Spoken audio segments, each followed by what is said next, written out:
অপাদান কারক। আমরা এটা জানি হইতে, থেকে, চেয়ে ইত্যাদি যে অনুসর্গগুলো সাধারণত বোঝায় সেগুলো দ্বারাই অপাদান কারক চেনা যায়। অপাদান কারকের সংজ্ঞা এভাবে আমি বলবো, যা থেকে কোনো কিছু বিচ্ছিন্ন, নির্গত, উৎপন্ন ইত্যাদি হয় তাই অপাদান, অর্থাৎ স্থান পরিবর্তন ঘটে। অপাদান কারকে কিন্তু স্থান পরিবর্তনটা মাস্ট, এক জায়গায় থাকবে না, তাদের স্থান পরিবর্তন হোক, রূপের পরিবর্তন হোক, মানে এক অবস্থায় বা এক স্থানে থাকবে না, তাদের অবস্থার পরিবর্তন ঘটবে, না হলে স্থান পরিবর্তন ঘটবে। তাহলে যা থেকে কোনো কিছু উৎপন্ন, নির্গত, পতিত ইত্যাদি হয় তাকে বলা হবে অপাদান কারক। খুব সংক্ষেপে একটা উদাহরণ দেখি আমরা। ছেলেরা ছাদে ঘুড়ি ওড়াচ্ছে, ছাদের তলায় না। প্রথমত দেখে মনে হবে এটা হয়তো অধিকরণ কারক, যেহেতু স্থান বুঝিয়েছে, কিন্তু এটা অধিকরণ কারক না। কেন? ছাদে ঘুড়িও ওড়ানো হয় না, ছাদ থেকে ঘুড়ি ওড়াচ্ছে। ঘুড়িটা ছাদে নেই, ঘুড়িটা কিন্তু আছে আকাশে। তা ছাদে ঘুড়ি ওড়ানো হয় না, ছাদ থেকে ঘুড়ি ওড়ানো হয়। তাই ছাদের তলায় যদি দাগ থাকে তাহলে অবশ্যই এটা হবে অপাদান কারক। অপাদান কারকের শ্রেণী বিভাগে বিভিন্ন প্রকার যে অপাদান কারক আছে, সে অপাদান কারকের শ্রেণী বিভাগ নিয়ে আলোচনা করব। প্রথমত আলোচনা করি স্থানবাচক অপাদান। স্থান বোঝালে অধিকরণ হয়, কিন্তু কোনো কোনো সময় স্থান বোঝালে অপাদানও হয়। এই যে একটু আগে একটা উদাহরণ দিলাম, ছেলেরা ছাদে ঘুড়ি ওড়াচ্ছে, অর্থাৎ কি ছাদটা ছাদ থেকে, তাহলে স্থান বোঝাচ্ছে। সব থেকে ভালো উদাহরণ দিই আমি, গাছ থেকে আমটি পড়লো। এই যে গাছ থেকে, হইতে থেকে, হইতে থেকে বোঝাচ্ছে গাছ একটা স্থান, গাছ থেকে কোথা থেকে পড়েছে? গাছ থেকে পড়েছে, একটা স্থান থেকে আর একটা স্থানে গেছে। বলেছি আমি কি বলেছিলাম যখন সংজ্ঞা দিই, বলেছিলাম তাদের অবস্থানের পরিবর্তন ঘটবে, এক স্থানে সে কোনো মতেই থাকবে না। গাছ থেকে আমটি পড়লো, যতক্ষণ পর্যন্ত গাছটি আমটি গাছে ছিল, ধরো উদাহরণ দিয়ে বোঝাই, গাছে আম পাকে, গাছে আম পাকে, ঠিক আছে। এখন এই বাক্যে আমরা দেখতে পাচ্ছি আমটা কিন্তু গাছেই আছে, স্থান পরিবর্তন ঘটেনি। তখন যদি গাছের তলায় দাগ থাকে তখন কিন্তু অধিকরণ কারক হবে।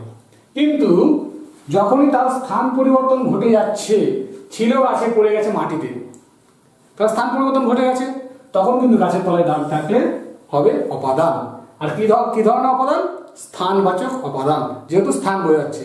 আর একটা উদাহরণ দিই, আকাশ থেকে বৃষ্টি পড়ে, আকাশ থেকে বৃষ্টি পড়ে, আকাশ একটা স্থান, স্থান বোঝাচ্ছে, পতিত হচ্ছে, নিচে পড়ছে, স্থান পরিবর্তন ঘটছে, তাই এটা অপাদান কারক। আর কি ধরনের অপাদান কারক? যেহেতু স্থান বুঝিয়েছে তাই এটি স্থানবাচক অপাদান কারক।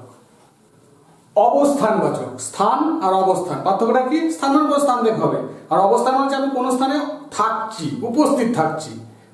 তেমন যদি অবস্থানবাচক অপাদান হয়, অবস্থানবাচক অপাদান হয়, তাকে বলা হবে অবস্থানবাচক অপাদান। দেখা যাক,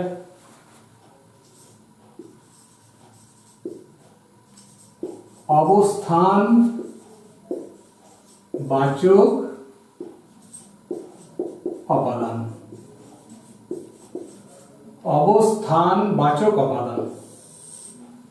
উদাহরণ দিই, ছাদ থেকে মিছিল দেখছে, ছাদ থেকে মিছিল দেখছে, ছাদে অবস্থান করছে, তাদের অবস্থানটা আছে ছাদে, ছাদ থেকে কাজ করছে, তাহলে তাদের একটা নির্দিষ্ট স্থান আছে, সেই স্থান থেকে কাজ করছে, ছাদ থেকে মিছিল দেখছে। যখন এই অবস্থান বোঝাবে তখন বলা হবে অবস্থানবাচক অপাদান। দেবতারা স্বর্গ থেকে পুষ্প বৃষ্টি করে, দেবতারা স্বর্গ থেকে পুষ্প বৃষ্টি করে। কোথা থেকে করছে? স্বর্গ থেকে। স্বর্গটা তাদের স্থান, অবস্থান, তাদের অবস্থান হচ্ছে স্বর্গে, সেখান থেকে করছে। যখন এমন ধরনের অবস্থান বোঝাবে তখন হবে অবস্থানবাচক অপাদান। কাল বাচক অপাদান, কালবাচক অপাদান। সকাল থেকে বৃষ্টি পড়ছে, সকাল একটা সময় বোঝাচ্ছে, সকাল একটা অবশ্যই সময় বোঝাচ্ছে, তখন থেকে বৃষ্টি পড়ছে মানে এখন বৃষ্টি পড়ে চলেছে, সকাল থেকে বৃষ্টি পড়ছে, বৃষ্টি তো আকাশ থেকে পড়েই চলেছে কিন্তু নির্দিষ্ট সময় বলে দিয়েছে সকাল থেকে, তাহলে এখানে কাল। অথচ কিন্তু এটা অধিকরণ না, অপাদান, যেহেতু সকাল থেকে বৃষ্টিটা পড়ছে। তাই এই ধরনের ঘটনাটা যদি ঘটে তখন সেটা হবে কালবাচক অপাদান। আরো একটা উদাহরণ দিচ্ছি তোমাদের সুবিধার্থে। সেদিন থেকে তাকে বুঝিয়ে আসছি, এই যে সেদিন থেকে কি বোঝাচ্ছে? সময় বোঝাচ্ছে, কাল বোঝাচ্ছে, তাই এটাও কালবাচক অপাদান। দূরত্ববাচক অপাদান, দূরত্ব বোঝাবে। ধরো বহরমপুর থেকে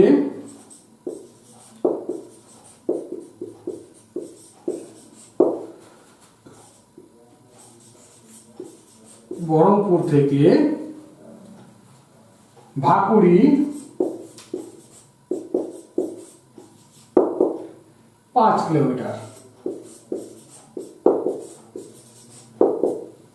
5 কিলোমিটার।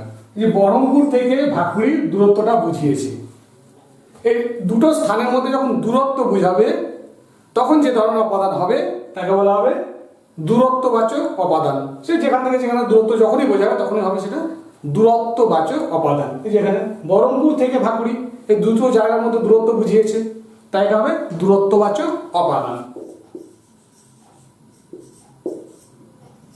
বিকৃতি বাচক অপাদান, বিকৃতিবাচক অপাদান। এটা দেখো একদম সম্পূর্ণ যে অবস্থা থাকবে সেই অবস্থা থেকে আলাদা অবস্থা হয়ে যাবে। দেখো উদাহরণ, তিলে তেল হয় বা দুধে দই হয়।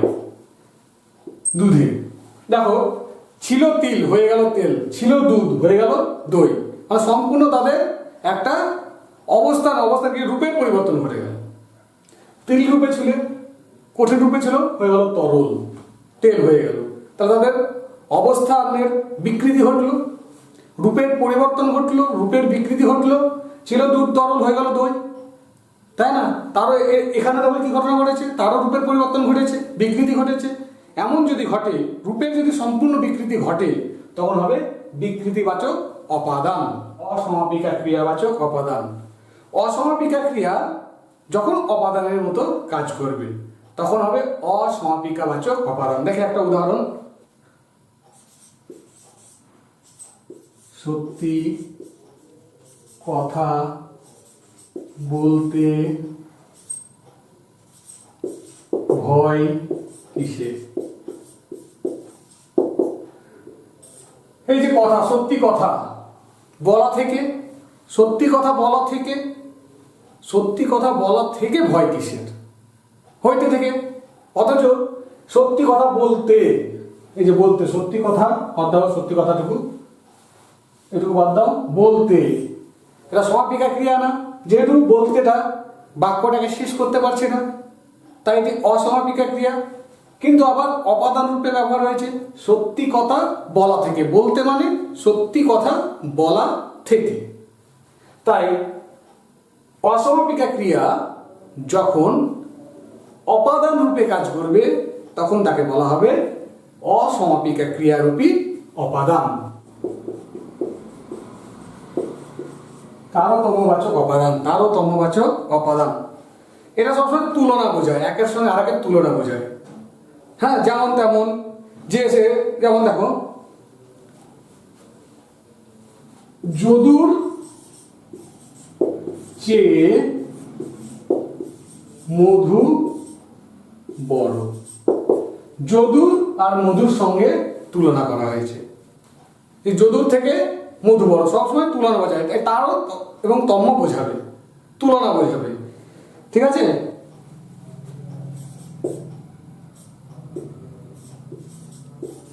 ইহার চেয়ে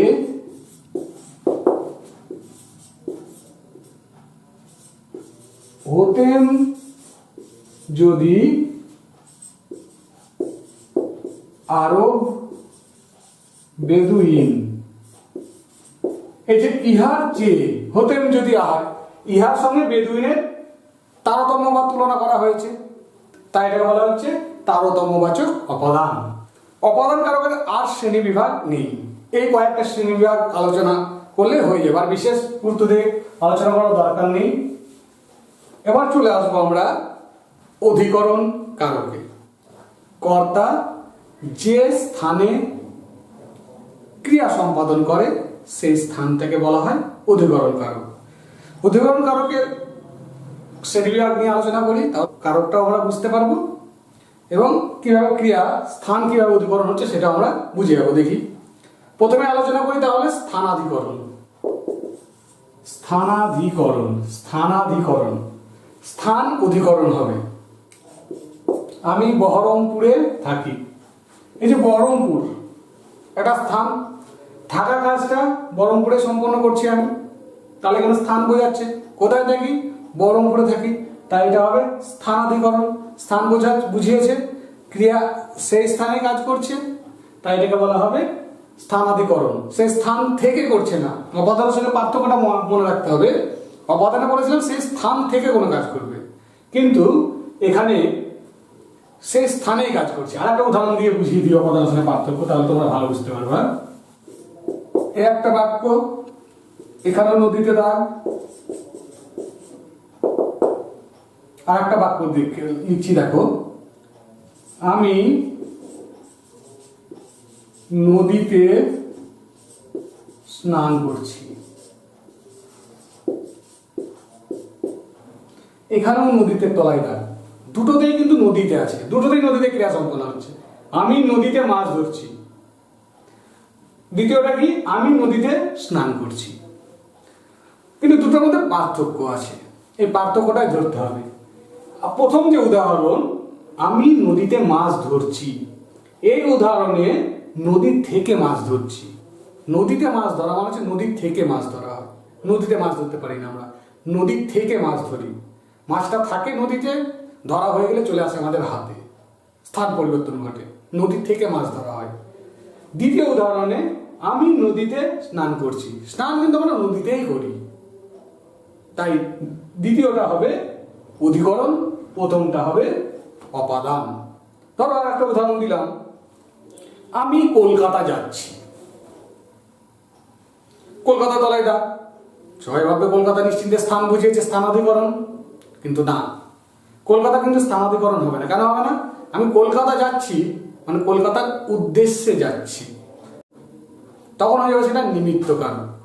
এই কয়েকটা কারক একটু পার্থক্যটা জেনে নিতে হবে, উদাহরণগুলো দেখে কিন্তু বুঝতে হবে, অর্থটা বুঝতে হবে বাক্যের। কাল মানে সময় বোঝাবে, অধিকরণের সময় বুঝিয়েছিল, এখানেও সময় বোঝাচ্ছে, কিন্তু দুটো সময়ের মধ্যে পার্থক্যটা দেখো। আগামী 1 মাস ধরে পড়া চলবে, দেখো সময়ের একটা নির্দিষ্টতা বলে দিয়েছে, নির্দিষ্ট সময়ের মধ্যে কাজটা হবে। আগামী 1 মাস, তারপরে আর হবে না, এই সময়ের মধ্যেই কাজটা হবে। কিন্তু অপাদানে কোন কি বলেছিল? শুরু হয়েছে, শেষটা বলেনি। সকাল থেকে বৃষ্টি পড়ছে, সে থেমেছে কি থেমেনি বলেনি, কিন্তু এখানে বলে দিয়েছে এই সময়ের মধ্যে কাজটা কিন্তু শেষ করতে হবে। যদি এখন নির্দিষ্ট করে বলে দেয় তখন সেটা হবে কালাধিকরণ। হইতে লেগে 1 মাস থেকে হয় না, হয় কি হয় না, 1 মাস ধরে। আর একটা উদাহরণ দিই, আরোগ্য নিকেতন নাটকটি, আরোগ্য নিকেতন নাটকটি সন্ধে 7টায় শুরু হলো।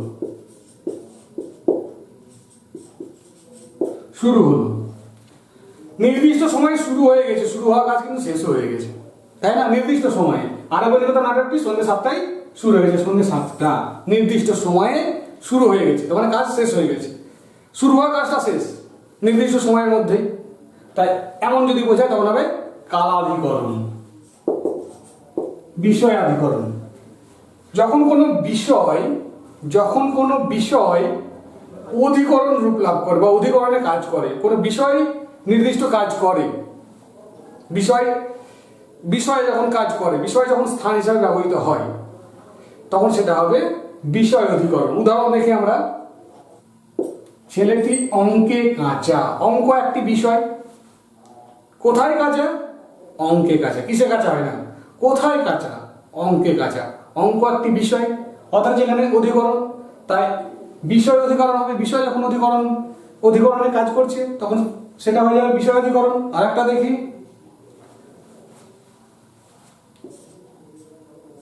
মেয়েটি সাঁতারে পটু। মেয়েটি সাঁতারে পটু। সাঁতারটাও একটা বিষয়। কোথায় পটু? সাঁতারে পটু। তাই বিষয় যখন অধিকরণ রূপ লাভ করবে তখন তাকে বলা হবে বিষয় অধিকরণ। এরপরে অধিকরণের যে ভাগগুলো আছে ওগুলো নিয়ে বিশেষ আলোচনা করার দরকার নেই, এগুলো আলোচনা মোটামুটি জানা থাকলে হবে, ওগুলো নিয়ে অতটা গুরুত্বপূর্ণ না। এছাড়া আর যেটা ব্যাপারটা নিয়ে আলোচনা করতে হবে কারকে, সেটা হচ্ছে সম্বন্ধ পদ আর সম্বোধন পদ। ক্রিয়াপদ ছাড়া সাধারণত বাক্য হয় না, কিন্তু এর ব্যতিক্রম আছে, সে কথাটাও বলেছিলাম। সে ব্যতিক্রমটা এবার আমি দেখাবো। ক্রিয়াপদ ছাড়াও অনেক সময় বাক্য সম্ভব হয়, কিন্তু কি হবে, সেখানে নামপদের সঙ্গে আর একটা নামপদের সম্পর্ক বোঝাবে। যদি এমন বোঝায় তখন সেটা হবে সম্বন্ধ পদ। সম্বন্ধ পদ আর সম্বোধন পদ আছে, এই দুটো পদকে বলা হয় অকারক পদ। কেন অকারক পদ বলা হয়? কারকের সঙ্গে বলা হয়েছিল ক্রিয়ার সঙ্গে, বাক্যে ক্রিয়ার সঙ্গে নাম পদের যে সম্পর্ক তা নির্দিষ্ট করে কারক, কিন্তু সম্বন্ধ পদ বা সম্বোধন পদ এই দুটো পদে ক্রিয়াই থাকে না। তাহলে ক্রিয়ার সঙ্গে নাম পদের সম্পর্ক থাকে না, তাহলে এগুলোকে আমরা কোনোভাবেই কারক বলতে পারবো না। তাই এগুলো কারক নয়, তাই এগুলো এই দুটি পদ হচ্ছে অকারক পদ। তাহলে অকারক পদ দুটি, সম্বন্ধ পদ আর সম্বোধন পদ। সম্বন্ধ পদ দেখি, নাম পদের সঙ্গে নাম পদের সম্পর্ককে বোঝাবে। দেখি, রামের ঘোড়া। রামের ঘোড়া, ঘোড়াটা কার? রামের। আবার দেখো, এই ঘোড়ার উপর রামের কিন্তু অধিকারও বোঝাচ্ছে, তাহলে অধিকারও বোঝাতে হবে। এটাও নাম পদ, এটাও নাম পদ, ঠিক আছে। আর একটা বৈশিষ্ট্য দেখুন, সম্বন্ধ পদ চেনা বেশ কয়েকটা বৈশিষ্ট্য লক্ষ্য করো। এর বিভক্তি আছে, আবার দেখে একটা, আমার পেন। এখানেও দেখো পেন, আমার, আমার অধিকার বোঝাচ্ছে, তাই না। আবার র বিভক্তি আছে, তাহলে র বা এর বিভক্তিও থাকার একটা বৈশিষ্ট্য। তাহলে কতগুলো বৈশিষ্ট্য পেলাম? নাম পদের সঙ্গে নাম পদের সম্পর্ক বোঝাবে, অধিকার বোঝাবে, পেনটা শুধু আমার আর কারণ নয়, নির্দিষ্ট অধিকার বোঝাবে, আর র বা এর এই দুটো বিভক্তি যুক্ত থাকে যদি, তাহলে সেগুলো হবে নাম পদ।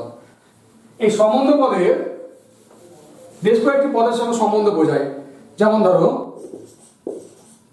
কর্তৃ সম্বন্ধ, শিক্ষকের উপদেশ, ঠিক আছে। শিক্ষক কার উপদেশ? শিক্ষকের উপদেশ। শিক্ষক এখানে কর্তৃ, কিন্তু শিক্ষকের উপদেশ, দেখো উপদেশের উপর কার আছে? অধিকার আছে, শিক্ষকের অধিকার আছে। আবার কি, র বা এর বিভক্তি আছে, আবার দুটো আছে কি, দুটো আছে, কিন্তু এখানটায় আমাদের কাছে দেখতে হবে দুটো কিন্তু নাম পদ। তাই যেহেতু কর্তৃ হয়েও সম্বন্ধ পদে পরিণত হয়েছে, তাই বলা হবে কর্তৃ সম্বন্ধ। দেখি এরকম প্রত্যেকটা কারকের সম্বন্ধ আছে কিনা। কর্ম সম্বন্ধ দেখি, দেখো, সর্বদাই বিদ্যার চর্চা করো। কার চর্চা? বিদ্যার চর্চা করো, তাই না। তাহলে এটা কর্ম সম্বন্ধ, যেহেতু কর্ম মনে হচ্ছে কর্ম করো, কিন্তু এটা সম্বন্ধ হয়ে গেছে, তাই এটা হবে কর্ম সম্বন্ধ। করণ সম্বন্ধ একটা দেখি, চোখের ইশারায় বুঝিয়ে দিল, চোখের ইশারার দ্বারা বুঝিয়ে দিল, করণ পদ হয়েও কিন্তু এখানে সম্বন্ধ পদ, তাই এটা হবে করণ সম্বন্ধ। এটা হবে করণ সম্বন্ধ। দেখো বুঝতে পারছি, চোখের ইশারায় বুঝিয়ে দিল, অর্থাৎ চোখের ইশারার দ্বারা বুঝিয়ে দিল, কিন্তু ওই চোখের ইশারা যেহেতু এখানে সম্বন্ধ পদ, তাই এটা হবে সম্বন্ধ পদ রূপী, এই করণ রূপী সম্বন্ধ বা করণ সম্বন্ধ। নিমিত্ত সম্বন্ধের উদাহরণ দেখি, পূজার ফুল তুলছি। পূজার ফুল তুলছি মানে পূজার নিমিত্ত ফুল তুলছি, নিমিত্ত বা জন্য। তাহলে নিমিত্ত বা জন্য নিমিত্ত কারা বোঝাই, কিন্তু এখানটায় সম্বন্ধ পদ হয়ে গেছে পূজার ফুল, তাই এটা হবে নিমিত্ত সম্বন্ধ। প্রত্যেকটা উদাহরণ দিয়ে আমরা বুঝে নিই। হচ্ছে অপাদান সম্বন্ধ। সর্ষের তেল নিয়ে আয়, সর্ষের তেল, সর্ষে থেকে যে তেল সেটা হচ্ছে সর্ষের তেল, বা তিলের তেল নিয়ে আয়, এটা বলতে হবে তিলের তেল, তিল থেকে তেল, এটা অপাদান। কিন্তু এখানে অপাদান সম্বন্ধ পদ রূপে ব্যবহার হচ্ছে, তাই এটা সম্বন্ধ অপাদান রূপী সম্বন্ধ পদ হবে এই সর্ষের তেল। আচ্ছা, অধিকরণ সম্বন্ধ দেখি। অধিকরণ সম্বন্ধ একটা, দুপুরের খাবার খাবো। কখনকার খাবার? দুপুরের খাবার। সময় বোঝাচ্ছে নির্দিষ্ট সময়ের খাবার, তাহলে একটা অধিকরণ, কিন্তু এখানে সম্বন্ধ রূপে ব্যবহার হচ্ছে, তাই এটা বলা হবে অধিকরণ সম্বন্ধ। অভেদ সম্বন্ধ। অভেদ মানে হচ্ছে অভেদ কল্পনা করা হবে, দুটোর মধ্যে তুলনা করা হবে, মিল করা হবে, মিল। বিদ্যাসাগর তুমি বিখ্যাত হতে। এই যে বিদ্যাসাগর, বিদ্যাসাগর, বিদ্যাসাগর মানে কি? বিদ্যাসাগর ওইভাবে লিখে দিতে পারি। ধরো এইভাবে লিখে দিলাম আমি, বিদ্যাসাগর,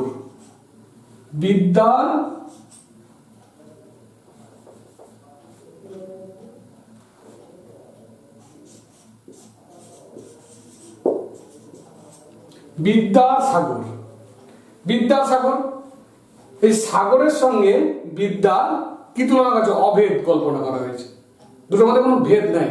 সাগরের মতো বিদ্যা, এতটা বিদ্যান সে, তার সাগরে যেমন কতটা জল আছে বোঝা যায় না, ওর বিদ্যাও কিন্তু বোঝা যায় না কতটা গভীর। তাই সাগরের সঙ্গে বিদ্যার যখন অভেদ কল্পনা করা হয়, অথচ নিমিত্ত হয়, তখন দেখা বলা হয় অভেদ সম্বন্ধ। অভেদ, অভয়ে অভেদ সম্পন্ন, অভেদ সম্বন্ধ।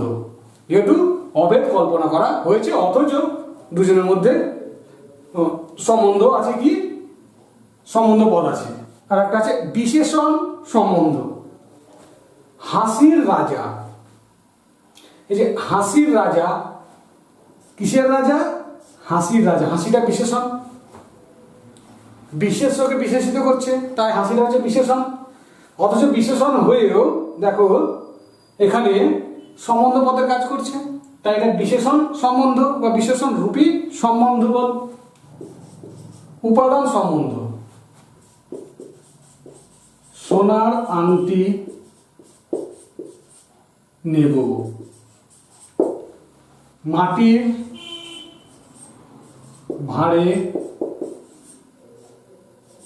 চা খাবো। দেখো দুটোতে সোনার আংটি, মাটির ভাঁড়, নির্দিষ্ট উপাদান আছে, উপাদান দিয়ে তৈরি, কিন্তু উপাদান দিয়ে তৈরি হলে তার মধ্যে সম্বন্ধ বোঝাচ্ছে যে সোনার আংটি, মাটির ভাঁড়, তাই এগুলো হবে উপাদান সম্বন্ধ। তারপরে দেখি, তারপরে কি আছে দেখি। সামান্য সম্বন্ধ। এই সামান্য সম্বন্ধে গোটা নিয়ে দরকার, যেমন আমার বই, মায়ের কথা, ইত্যাদি ইত্যাদি যা আছে, এটা নিয়ে আমি আলোচনায় যাচ্ছি না। আচ্ছা, অধিকরণ সম্বন্ধটা একটু দেখে নিই। অধিকরণ সম্বন্ধ, উদাহরণ দিই একটা। ভারতের সীমানা বলো। ভারতের সীমানা, ভারতের সীমানা, কোথাকার সীমানা? ভারতের সীমানা, নির্দিষ্ট ভারত, তার সীমানা কত দূর। এই যে অধিকরণ হয়, সম্বন্ধ পদের কাজ করছে, তাই এটা হবে অধিকরণ সম্বন্ধ। জন্মজনক সম্পর্ক। দেখো মানে যে জন্ম দিচ্ছে, পিতা এবং পুত্র, তাহলে পিতার পুত্র, দেখে পিতার পুত্র। অথবা রবীন্দ্রনাথের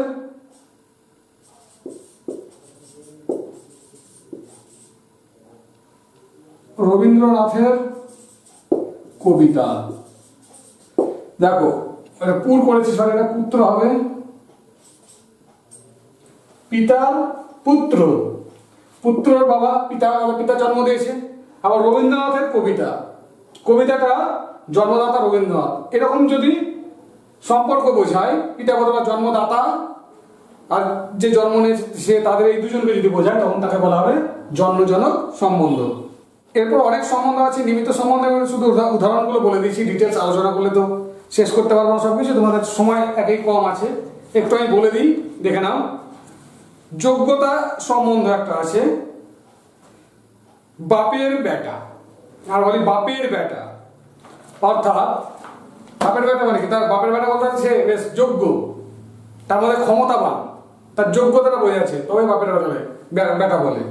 আচ্ছা, তার হচ্ছে মনের মানুষ, যে কেউ হতে পারে না, মনের মানুষ হতে গেলে সে মানুষের যোগ্যতা লাগে। আচ্ছা, হেতু সম্বন্ধ আছে, টাকার গরম, টাকার হেতু গরম, এই যে হেতু সম্পর্ক আছে, তাই না? আচ্ছা, তারপরে দেখি নিমিত্ত সম্বন্ধ, এটা পাচ্ছে ওই যে পূজার ফুল, পূজার ফুল, আবার কি মুড়ির চাল, ইত্যাদি ইত্যাদি নিমিত্ত সম্বন্ধ এগুলো। আচ্ছা,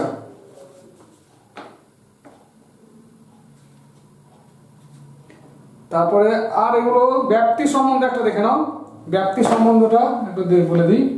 যুগের ধর্ম, যুগের ধর্ম, যুগ একটা বিরাট যুগ, আর একটা সময়ের ব্যক্তি, যখন ব্যক্তি সম্পর্ক এরকম বোঝাবে, প্রচুর একটা ব্যক্তি দীর্ঘকাল, তখন সেটা হবে ব্যক্তি সম্বন্ধ। ক্রম সম্বন্ধ মানে হচ্ছে 1 2 3 4 যেগুলো বোঝায় সেগুলোকে ক্রম বলা হয়, যেমন হচ্ছে 3-এর পাতা, ঠিক আছে, বা 4-এর পাতা বা 4-এর দশক, এগুলো ক্রম বোঝাচ্ছে। 1 2 3 4 এরকম যদি বোঝায় তখন হয় সেটা হবে ক্রম সম্বন্ধ। শ্রাবন্তী হাসিনার ছোট, শ্রাবন্তী হাসিনার ছোট, এই যে হাসিনার ছোট, শ্রাবন্তী, এটা তারতম্য বোঝাচ্ছে, তাদের তারতম্য সম্বন্ধ। আচ্ছা, অসম্ভব বা অবাস্তব হচ্ছে ঘোড়ার ডিম, ঘোড়ার ডিমের মধ্যে কি সম্পর্ক আছে, সম্ভব নয়, সেটা কোনোদিনই নয়। ডুমুরের ফুল, এটা কোনোদিন অসম্ভব, তাই এগুলো বলা হয় অসম্ভব বা অবাস্তব সম্বন্ধ। আচ্ছা, আর সম্বন্ধ নিয়ে আমি আলোচনায় যাচ্ছি না, এখানে সম্বন্ধ পদের আলোচনা শেষ করছি। আর সম্বোধন পদ নিয়ে একটু আমি বলে দিই। সম্বোধন পদটা খুব সহজ জিনিস, সম্বোধন পদ, সম্বোধন পদটা নিয়ে বলে দিই।